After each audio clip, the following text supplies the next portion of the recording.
नाजरीन, ईद की खुशियों को दुबाला करने के लिए दुनिया चैनल ला रहा है आपके लिए रंगारंग प्रोग्राम। शाहरुख खान अच्छे एक्टर हैं या फहद? वो अच्छा है भाई। जहाँ पर तुमको रखा था वहाँ पर हार्ट होता है, मोहब्बत साइंस होती है, बिछड़ना आर्ट होता है।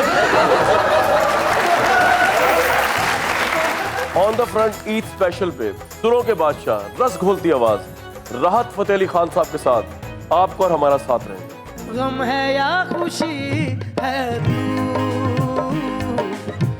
मेरी जिंदगी है तू।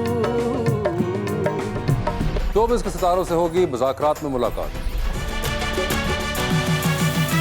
ओ हल्ला हल्ला हल्ला हल्ला हल्ला हल्ला मचा दे, झल्ला हुआ झल्ला हुआ झल्ला हुआ झल्ला रे, दिल की तिजोरी का तोड़ा रे ताला, मेरा निकाला दीवाना रे, तेरी ऐसी की तैसी सुनामी के जैसी ले गई बहा के।